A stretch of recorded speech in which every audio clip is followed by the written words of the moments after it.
Hey, what's up, everybody? This is Craig Perra from The Mindful Habit, and you are listening to Sex Afflictions and Porn Addiction, a podcast designed to empower you to create healthy sexuality in your life and a great life.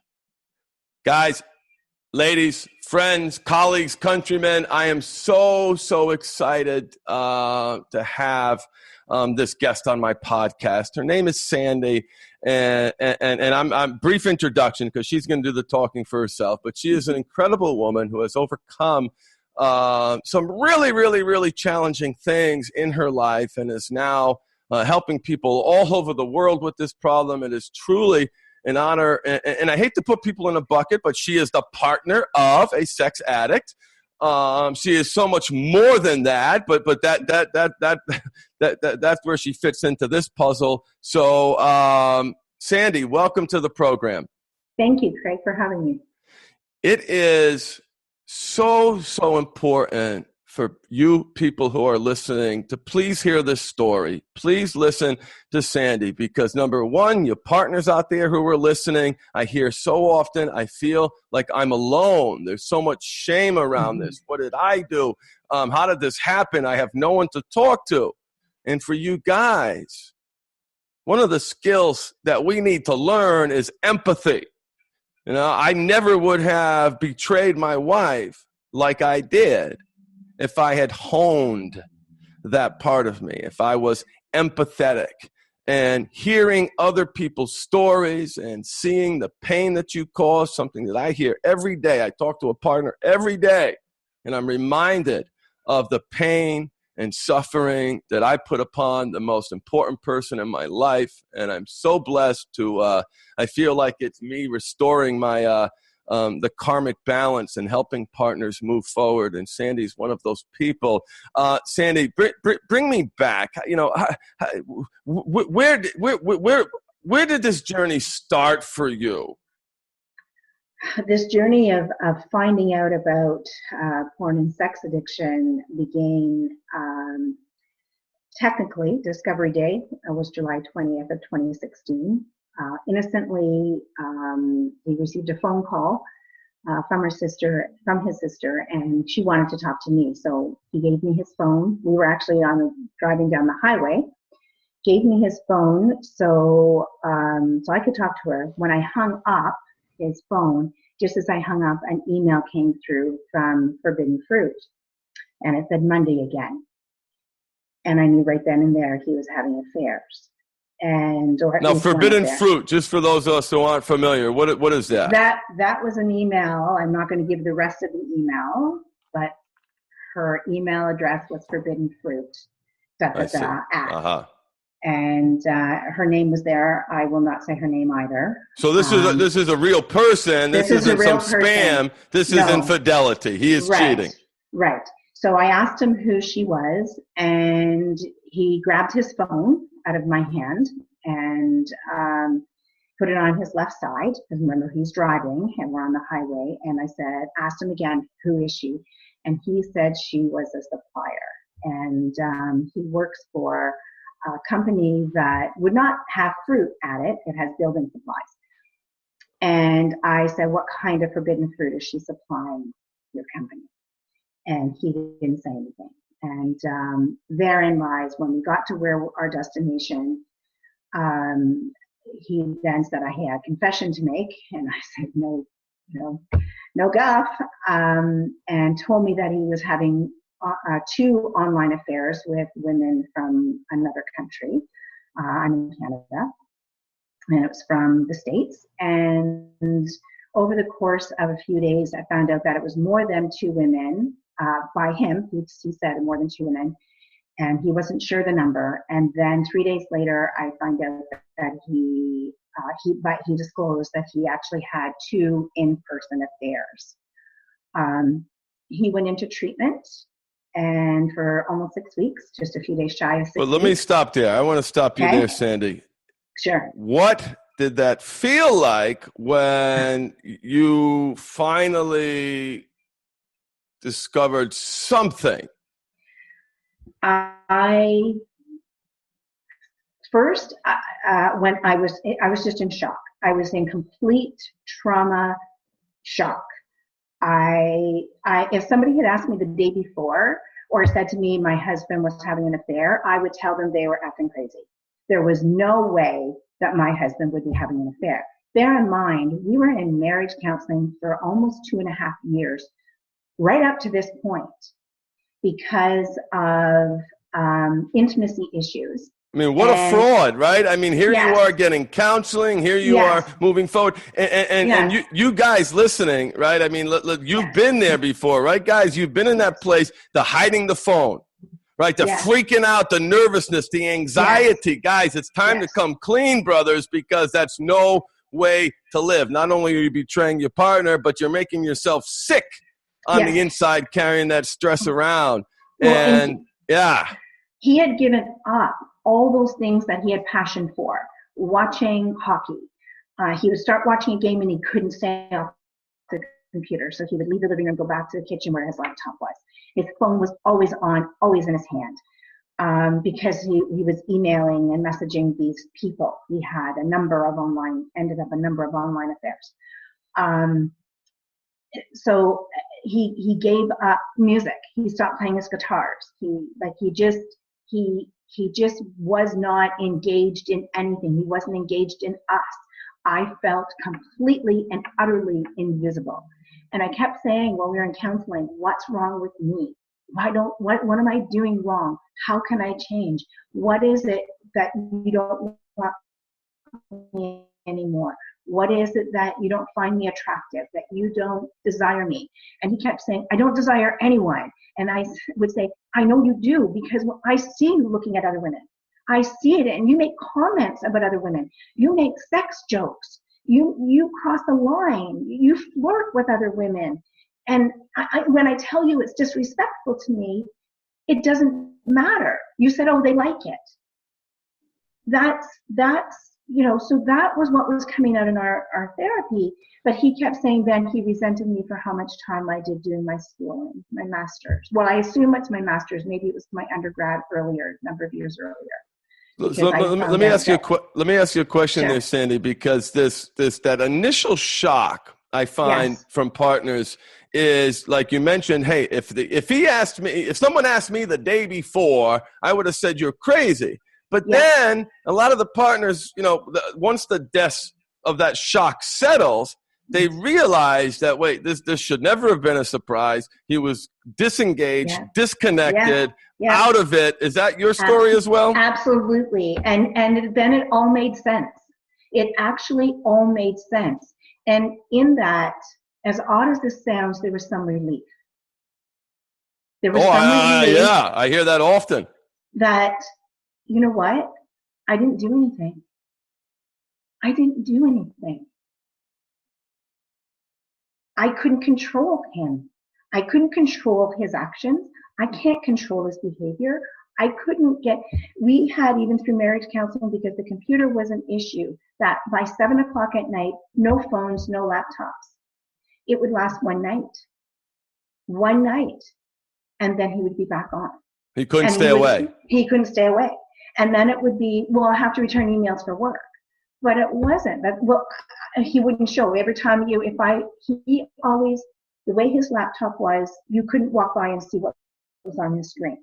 You had to go behind him, which was the patio door. And so you had to purposefully, and he would have had to move out of the way, kind of thing. So if you came close, he always just changed his screen. He always did something. I'm assuming it's changed his screen. Because he was never he could never stay away.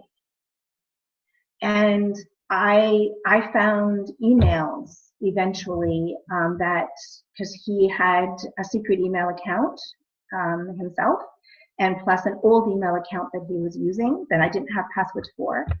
And he wouldn't give me passwords. He had passwords for everything of mine, and I didn't have passwords for his emails. And I didn't know about some of the emails he had, the email accounts he had. I had no clue.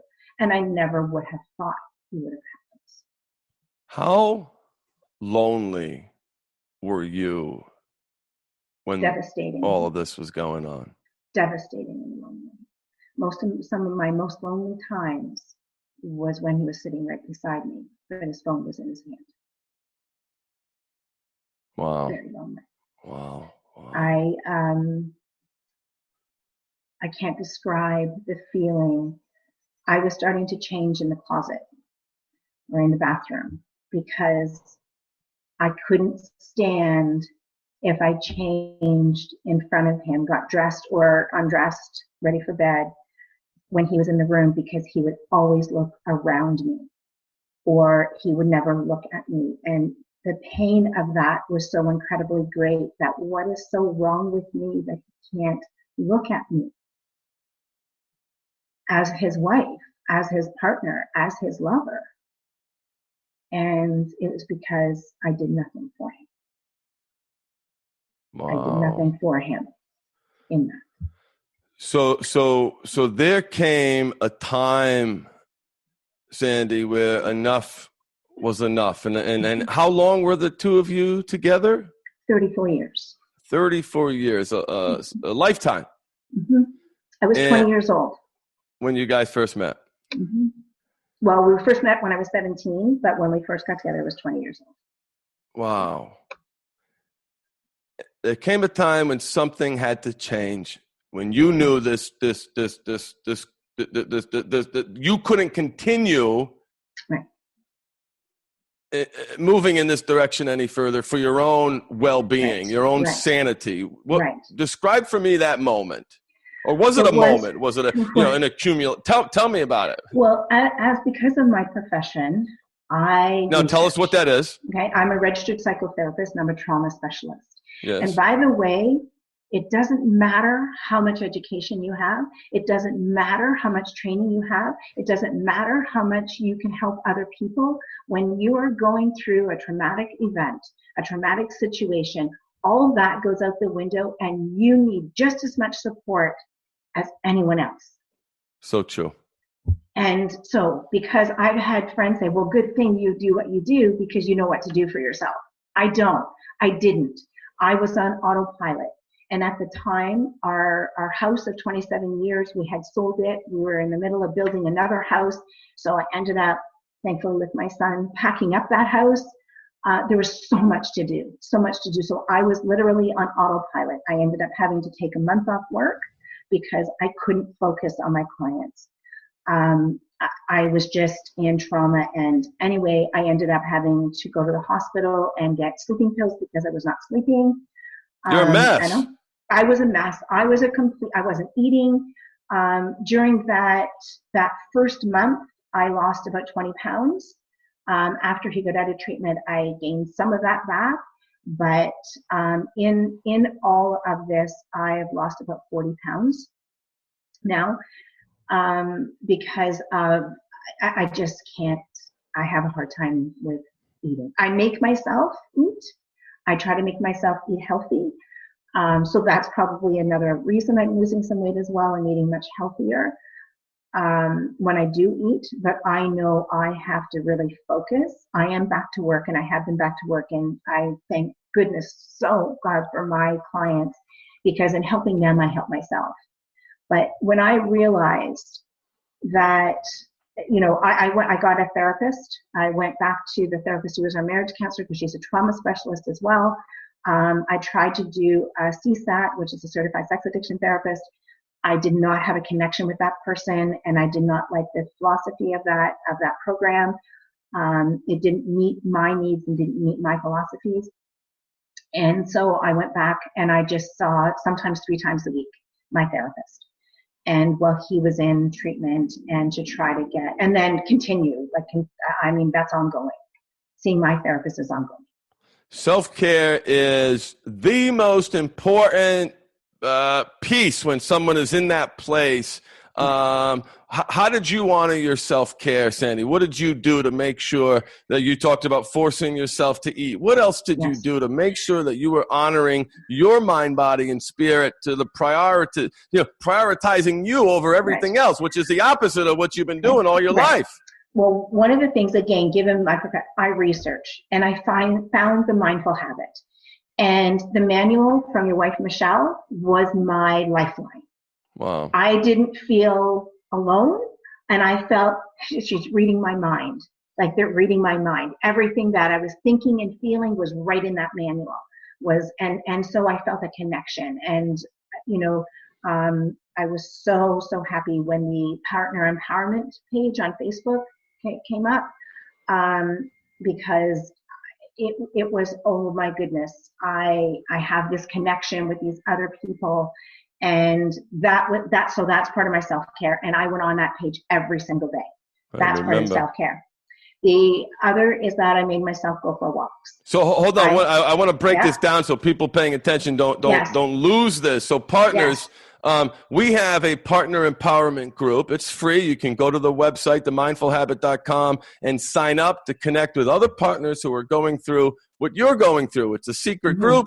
None of your friends know. And that falls under the communication category. You have got to communicate. You have got to connect. You have got to, you can't keep this in. You may not be able to share it with your parents. You may not be able to share it with auntie. You may not be able to share it with the kids, but you got to share it with somebody, right, Sandy? Yes. And absolutely. You have to, you can't keep it inside.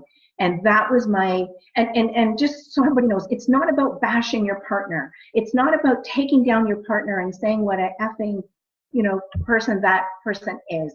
It's about, this is what I'm going through. Help me, please. This is what I'm going through. And other partners say, I've gone through it too. What can you do for yourself? Or the coaches, Coach Tara, you come on, Coach George comes on, and it's wonderful. And it's about what can we do for ourselves. It's really, truly about empowering ourselves. And through that site, and through my work with my therapist, I gained my own strength. I gained my own identity. And I gained me. I gained me. And that I didn't deserve this. I didn't ask for it. I didn't deserve it. And I need to respect me. And I gained me. And and I still am an active participant. And now I try to help other partners as much as I can. And I have found that, when I was going through something, I wanted to find someone who's been there, who's been through it. I don't want anybody who reads about this in books. And so you made the decision to advance your education and training. You became a certified mindful habit coach. And now working with partners all over this, great planet to help people, help partners become the best versions of themselves. What do you want to say, Sandy, to those partners who are listening? Because, thousands and thousands of people hear this podcast, and a lot of people, they listen, they don't call. That's okay. But I want them to leave this podcast with your message, with your heart and your soul, so they know they're not alone, and there's something that they can do. What advice do you have for the partners out there listening? This is, so I am one of the most honored and grateful people to find the mindful habit. And I am honored and tremendously proud of the fact that I am a mindful habit certified coach. And it's fabulous. And helping others through this time and helping others navigate discovery and disclosure and all that goes along with it. I want these people to know, you are not alone. You are not alone. There's so many who has gone through very similar things that you're going through right now. I want to describe the butterfly. I know another coach, another colleague uses a butterfly as well, and I'm the empowered butterfly. I'm empoweringcounseling.ca. The empowered butterfly is a component of that. I use the analogy of the butterfly. It is during our deepest, darkest, painful time, just like a butterfly in a cocoon, in which our power grows. It is during that time that we develop and we get our wings, our wings, just like the metamorphosis of a butterfly. And we can't have somebody rip open that cocoon and fix it for us, because our wings will be clipped. It is through our own development, our own journey of that darkness and that loneliness, when we emerge from that cocoon, we have our freedom and our independence. And I'm not for a second suggesting that you need to leave your partner. I am not suggesting that at all. Your freedom is about you. Your freedom is about your independence and your growth as an individual, and you're empowered. And in that darkness is where that empowerment is developed. And that's what you can get through this dark time. And you will be, I promise you will be stronger for it. Oh my goodness. Thank you, Sandy, so much. It's, there's something, I don't know the word I'm looking for, but it's through this crisis. The pain, Yes. the suffering, the tears, the weight loss, the anxiety, the blood pressure, the heart palpitations, the physical, manifestation of pain and depression and sadness. Yes. You forgot the sleepless nights. The sleepless nights, the insecurity, the feeling low, ugly, disgusting, worthless. Is the opportunity to find that worth, to find you, and it's something unique to my women. I'm always careful when I generalize, but I'm just generally speaking. All of my partner clients, they've been the mother in the home. They've been the caretaker, not just caring for the children, caring for the husband, giving. And that's wonderful, but there's a time when that giving, when you begin to lose yourself, and this crisis presents the opportunity to find yourself and live the life that you were destined to live, to shatter the illusion that you've created for yourself. Right? This is okay. This is normal. No, I don't feel loved. I don't feel honored. I don't feel respected. It is not okay. What does the future hold for you, Sandy? Because I am so excited to see your career blossom. I can't wait to, and I've already started to hear stories of the people that you've helped and people experiencing this incredible change. But what does the future hold for you? Because you're just getting warmed up. I am. The possibilities are endless. I'm working with a colleague, Allison, for the Butterfly Nation on a radio show, Blog Talk Radio, / the Butterfly Nation.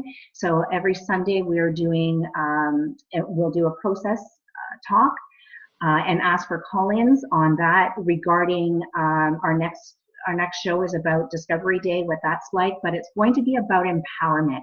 It's going to be about, yes, this is what you can experience, but how do you empower yourself through it? How do you get through the trauma?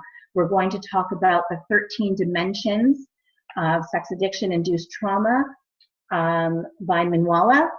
We're going to address that. There is so much.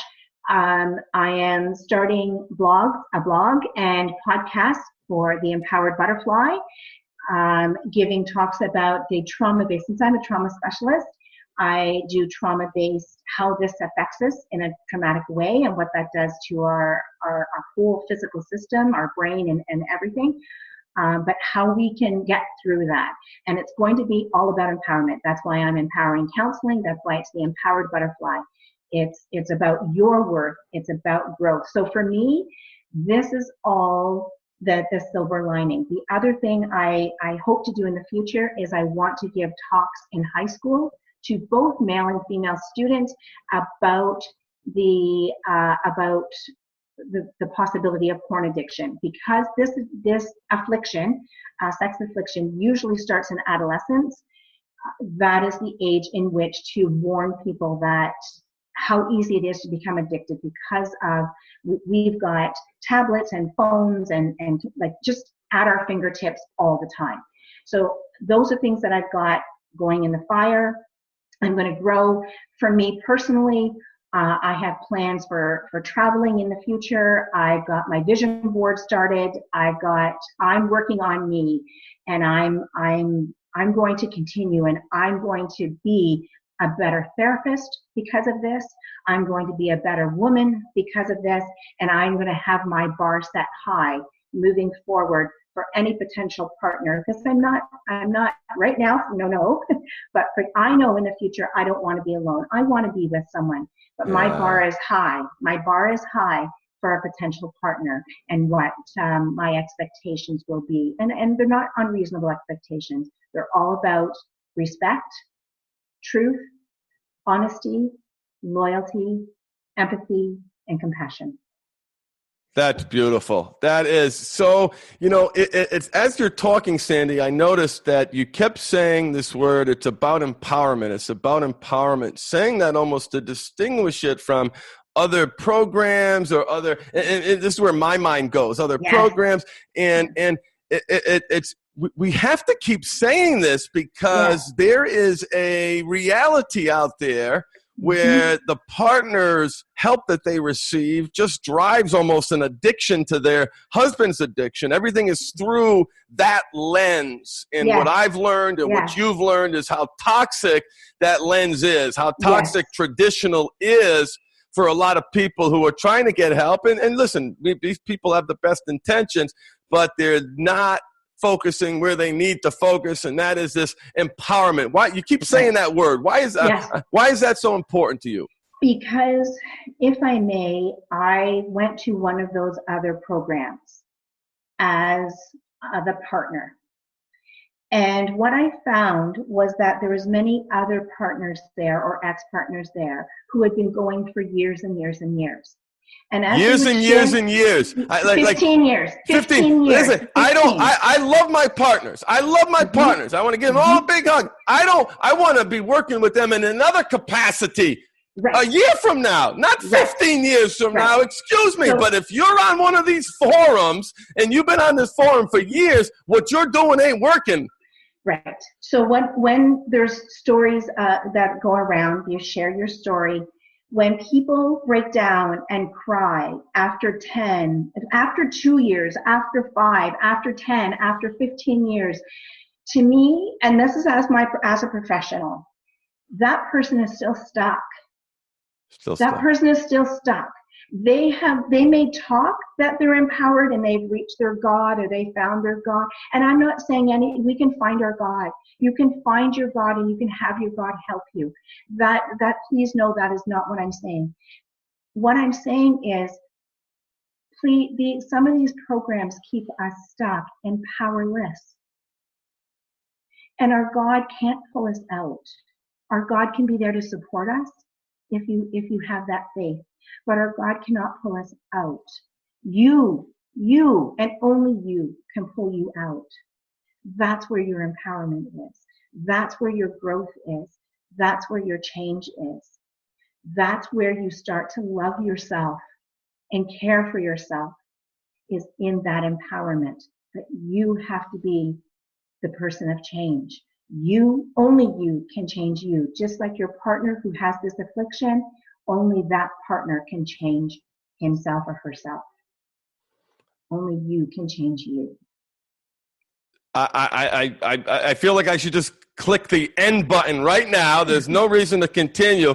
Thank you, Sandy. I couldn't have said it better myself, but that is the hole that we've sought to plug with a partner empowerment group, the free Facebook support group, and the program that Tara runs where we have these group coaching calls. Is you ladies have to focus on you, and not through the lens of his addiction. And if you've been in this place for years, something is wrong. Something is broken. There shouldn't be that way. It shouldn't be that way. Sandy, I want to thank you so much for coming on this podcast and showing your face. And I just can't begin to tell you how you personally have enriched my life through sharing your stories, and just how honored and privileged I am that you signed up for the training, that you're carrying this message on to other people. Really, from the bottom of my heart, I want to thank you. And Craig, the feeling is mutual. If you and Michelle hadn't designed the Mindful Habit program, I don't know where I'd be right now. I honestly don't. And from the deepest part of my soul, I have such gratitude. I'm going to cry here. It's tears of gratitude that You shared your story. You and Michelle took your horrific experiences and you made something not great. You made something phenomenal. And you're helping so many other people, myself included. And you have trained me in this program and other wonderful people. Just today, one of the other coaches, I've sent a person who has this affliction to one of the coaches because he would like to work with a male. And I was so happy to refer. I was so happy to refer and comfortable and confident in referring. And I am so incredibly grateful. And I'm honored and I'm privileged. So thank you. Oh my and gosh. Hopefully one day I can meet you and Michelle in person. Yes. Well, listen, you're part of the inner circle, Sandy. So we got a room right on point and right over there. Yeah. We are, I tell people just to kind of sweeten the pot a little bit, not only to get to hang out with me and Michelle and the fam, but I'm an hour and 45 from Tahoe in one direction, an hour and 45 to San Fran in the other direction, and an amazing to thousands of other touristy destinations. So I would be truly an honored and privileged. We're going to do a retreat one of these days coming up in the next couple of years, and we're actually working on that for those extra special folks, of which you are one. Thank you, Sandy, so much. And for you listeners out there, if you are moved by this podcast, please take action. Right? This isn't a commercial. You don't have to call me. You don't have to call Sandy. You don't. But you got to do something. You got to do something. Although I will say, if you do call us, you're going to get where you want to go faster if you're resonating with this material and with this content. So love you all. Love you, Sandy. Thank you so much for being part of my life. All right, everybody. Thank you. Catch you all next week. Remember, life is too short to suck. So embrace your power of choice. Catch you on the flip side. Bye-bye. And your empowerment. And your empowerment. Exactly.